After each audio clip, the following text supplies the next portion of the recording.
Greetings, soul siblings. Welcome to Soul Perspective, a podcast about spirituality with me, Nick Brown. Each Sunday we'll see a new show delving and diving into thoughts and ideas relating to spiritualism and the spiritual movement as a whole.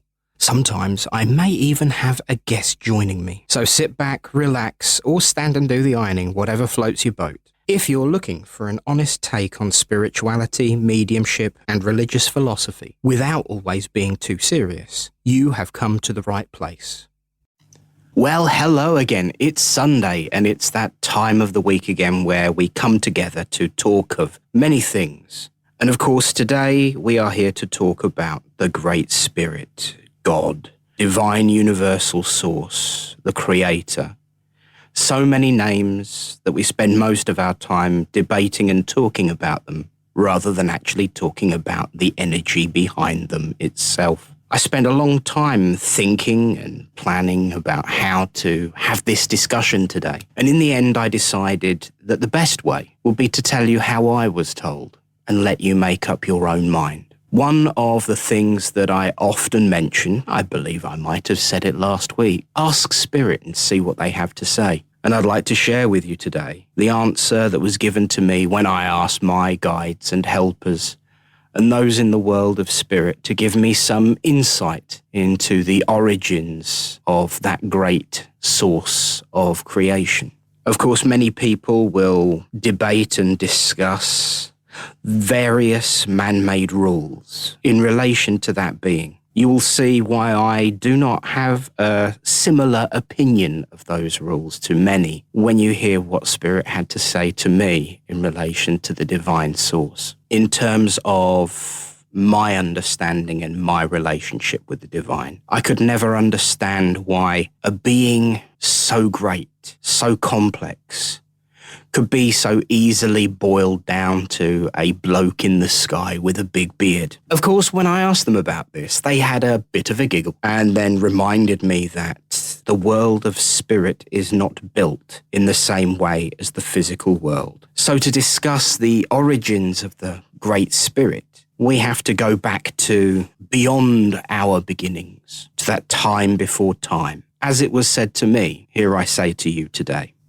In the beginning, there was nothing, no physical world, but there was something beyond the physical, be it energy, be it thought, be it curiosity. But the predominant thought in that time before time was, is this it? Imagine for a second being the only thing to exist. Imagine being alone. Imagine just being. Imagine being the only entity in all of existence. You know everything there is to know about that existence. You know everything there is to know about yourself. In those terms, it would be quite lonely. But the Great Spirit decided that there must be more. There must be something beyond, even for itself. There must be more to existing than this solitude. And so it began to break itself down, break off tiny pieces of energy, shaping them and molding them into beings that had some limit, some form, some shape. We describe them as celestial beings. But these beings that have existed since before us came as a way of the Great Spirit to converse, to explore, to understand more. But soon, even then, that wasn't enough. And so it decided, what if there was a way it could explore itself without knowing itself, go back to the beginning,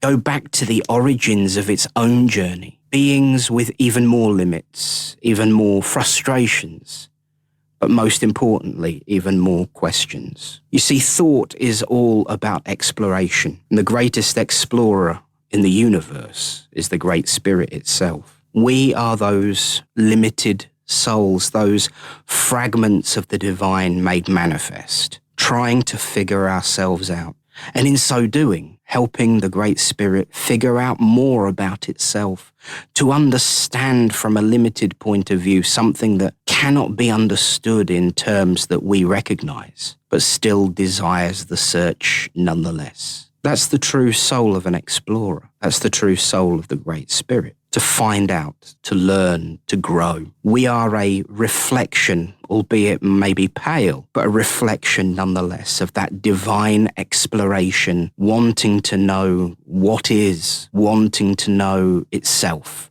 I've often used the image of a jigsaw puzzle. If you have a jigsaw puzzle, you buy this big old picture and it gets broken down into lots of little bits. And you, of course, buy that jigsaw puzzle based on what it looks like. You take a look at the picture, you think, oh, that's rather pretty, and you buy it. But by the time you've finished putting that jigsaw back together again, you know even more detail. You know even more precisely what is in that image. It goes from a chocolate box house with some flowers and a garden to a chocolate box house with a certain type of roof and so many bricks and a certain colour wall and a fence and 27 roses draped around the door. As you put the picture back together, because in order to do so you have to explore each piece individually, you know even more than you already did. It was always there, but you define it better. So perhaps rather than us being God simply trying to understand itself, maybe we are part of its process of defining itself. How do you define the undefinable? You can't, but it doesn't mean to say that you shouldn't try. Our existence is a reflection of that journey and that search. If you look throughout the whole universe, you will see the DNA or the fingerprints of the Great Spirit in everything. If you look at a leaf with all its veins and capillaries, it's very similar to the nervous system structure of the human body. If you look at the images they've created of what they think dark matter, that energy that binds the universe together, if you look at those artistic impressions of what scientists think it looks very much like neurons in the brain. There's an old saying, the devil is in the detail. Personally, I don't believe in the devil, but if the devil is in the detail, then God is in the concept and conception, the broad brushstrokes that colour our universe. We are the individual jigsaw puzzle pieces, figuring out where we fit, and in so doing, helping the divine understand and define itself even more.